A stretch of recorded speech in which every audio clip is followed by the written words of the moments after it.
Hello दोस्तों, मैं राहुल और आपका स्वागत है अपने यूट्यूब चैनल पर। दोस्तों, आज अपन बात करने वाले हैं एमपी पुलिस भर्ती 2023 के लिए, जिसका लगभग आप लोगों ने फॉर्म जो है वो डाल दिया होगा या फिर डालना होगा। ठीक है, तो इसका आपको सबको पता है, फॉर्म जो है वो स्टार्ट हो चुके हैं और आपकी जो एग्ज़ाम है वो 12 अगस्त से है। 12 अगस्त से आपकी एग्ज़ाम एनी हाउ स्टार्ट हो जाएगी। ठीक है, तो अपन जो है वो मान के चलते हैं कि लगभग 30 दिन जो है वो आपके पास तैयारी के लिए बचे हुए हैं। तो आपको जो तैयारी है वो कैसे करना चाहिए, आपको सिलेबस आपको सबको पता है।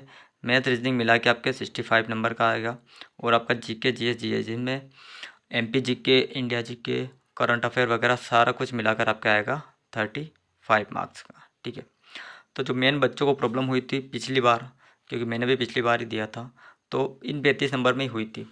और मैथ रीजनिंग का भी जो लेवल है वो काफ़ी इन्होंने बढ़ा दिया है। तो आपको जो तैयारी है वो इसके अकॉर्डिंग करनी पड़ेगी। मैथ रीजनिंग मिला के आपके 65 नंबर है, तो आपका टारगेट इसमें सबसे ज़्यादा होना चाहिए, ना कि इस पर। लेकिन बिना जीके के भी सिलेक्शन नहीं होगा, तो इसकी भी आपको तैयारी करनी है। तो अपन इसी में बात करेंगे आगे वीडियो में कि 30 दिन के अंदर आपकी जो तैयारी है वो कैसे होना चाहिए कि आप मैथ रीजनिंग की प्रैक्टिस भी कर लो और आपके जीके जीएस में भी अच्छे नंबर आ जाए, क्योंकि दोनों का कॉम्बिनेशन मिला के आप कट ऑफ में आ पाएंगे। तो चलिए आगे बात करते हैं कि कैसे इस तैयारी को अपने को करना है। तो सबसे पहली चीज़ जो आपको पता होनी चाहिए कि भैया आप जो 30 दिन का जो सेशन है उसको 15-15 दिन में डिवाइड कर लीजिए। ठीक है, ये मैं केवल उनके लिए बता रहा हूँ जो लगभग 1 साल या 2 साल से जो लोग भी अपने तैयारी कर रहे हैं, ये केवल उनके लिए ही लागू होगा, क्योंकि आपकी जो तैयारी है वो पहले से है। बस आपको चीज़ें रिवाइज़ करना है और थोड़ा सा स्मार्ट वर्क करना है कि कैसे आपको पेपर अटेंड करना है या फिर अटेम्प्ट करना है। ठीक है, तो पुराने स्टूडेंट के लिए ये है जो अभी कट ऑफ में बाहर हुए हैं या फिर पॉइंट से बाहर हुए हैं। ठीक है, और लंबे समय से तैयारी कर रहे हैं। तो आप 2 सेशन में इसको डिवाइड कर लीजिए कि शुरू के 15 दिन और लास्ट के 15 दिन। शुरू के 15 दिन में आपको क्या करना है कि जो सिलेक्टेड टॉपिक हैं, जो आप प्रीवियस ईयर से निकालोगे, जहाँ पर भी आपको दिक्कत हो रही है, तो जो सिलेक्टेड टॉपिक है उनको आप निकाल लीजिए। मॉक टेस्ट आपने लगाए होंगे तो वहाँ से आप सिलेक्टेड टॉपिक निकाल लीजिए, उनको अलग से नोट कर कर शुरू के 15 दिन आपको उन पर वर्क करना है। और जो आपने सेल्फ नोट्स बना रखे हैं उन नोट्स का आपको क्या करना है, रिवीजन करना है। क्योंकि आपको बिल्कुल ये नहीं देखना है कि यार बस अपन तो प्रैक्टिस ही करते चले, यानी कि आज से आप एग्ज़ाम तक केवल प्रैक्टिस ही कर रहे हो, तो उससे कुछ नहीं होगा। क्योंकि जो आपने प्रैक्टिस करी वो तो आप कर लोगे, लेकिन बाय चांस अगर कोई ऐसी चीज़ें आ गई या फिर ऐसे क्वेश्चन उन्होंने पूछ लिए जो आपके रिवीजन पे बेस्ड हो, यानी जो आपने पहले पढ़ रखा हो, तो आप रिवीजन नहीं कर पाने के कारण आप उनको अटेम्प्ट नहीं कर पाओगे, तब आपको बहुत बुरा लगेगा। इसलिए जो भी आपने सेल्फ नोट्स बना रखे हैं, छोटे छोटे चाहे जितने भी बना रखे हो, साइंस के, मैथ्स के, उनको एक बार ज़रूर कवर कर लेना, तो वो आपके माइंड में रहेंगे। सेलेक्टेड टॉपिक हो, इसके अलावा जो वीक सब्जेक्ट है आपका, जो भी आपको लगता है पुराने पेपर करके कि यार ये जो मेरा पोर्शन है वो वीक है, तो उस पर आपको काम करना है। इसके बाद आते हैं अगले 15 दिन। तो उसमें आपको कुछ भी नहीं करना है, ओनली PYQ यानी जो प्रीवियस ईयर क्वेश्चन है केवल वही आपको अटेम्प्ट करना है, और इसके साथ आपको एक मॉक टेस्ट डेली लगाना है।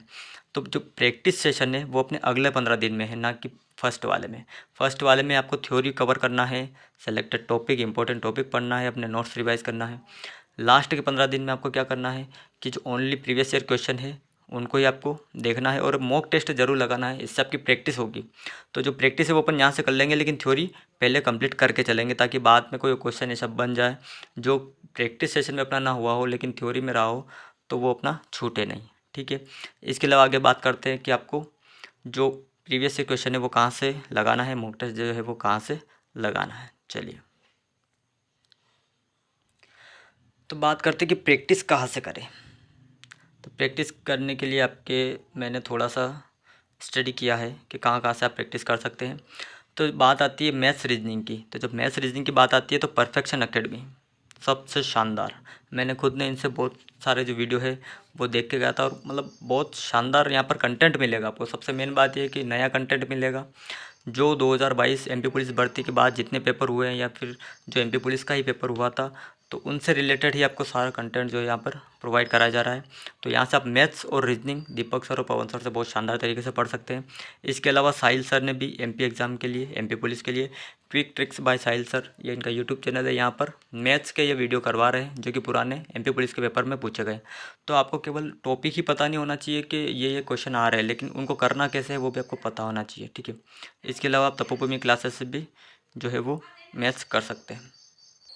तो यहाँ तक चीज़ें क्लियर है आपको कि जो तपोभूमि क्लासेस है अवधेश भदौरिया सर, वो भी बहुत शानदार तरीके से आपको मैथ्स पढ़ाएंगे।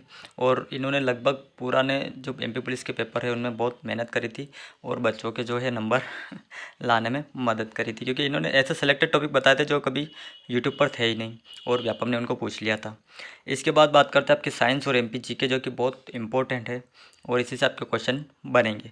तो विनर्स इंस्टीट्यूट पर आप जब देखेंगे तो प्ले लिस्ट में जाकर, तो जो पुराने एमपी पुलिस के पेपर है और उसके बाद वाली जो पेपर हैं, तो उनमें एमपी जीके के जितने भी क्वेश्चन पूछे गए हैं तो ये सब इन्होंने कवर किए हैं। तो आप यहाँ से इनके वीडियो ज़रूर देखना। और इसके अलावा भी अगर आपको कोई ऐसा यूट्यूब चैनल मिलता है जहाँ पर आपको पुराने पेपर के क्वेश्चन जो है वो मिल जाते हैं, तो उनको एक बार सारे क्वेश्चन आप देख लेना। तो कुल मिला के आप बात यही है कि आप देखोगे कि जितने भी आपको पुराने क्वेश्चन है पुराने पेपर के, अभी तक के पेपर के, ना कि केवल पुलिस के, उसके बाद के जितने भी पेपर हुए उन सबको आप बहुत अच्छे से एक एक क्वेश्चन आप कर लीजिए, समझ लीजिए। मतलब कोई भी क्वेश्चन आपका छूटना नहीं चाहिए, क्योंकि लगभग जो पेपर है वो वहीं से बनेगा। 65 नंबर की आपकी मैथ रीजनिंग है। तो बिल्कुल आप परफेक्शन एकेडमी, साहिल सर से और तपोभूमि क्लासेस से आपके जो सारे डाउट है वो वहाँ से क्लियर हो जाएंगे। तो बहुत शानदार आपका पेपर जाने वाला है, क्योंकि अगर आप तैयारी अगर अच्छे से करेंगे तो पेपर चाहे कैसा भी आओ वो आपका अटेम्प अच्छे से हो जाएगा। और अगर पेपर अगर अच्छे से अटेम्प हुआ है तो ऑब्वियस सी बात है आप कट ऑफ में आ ही जाओगे।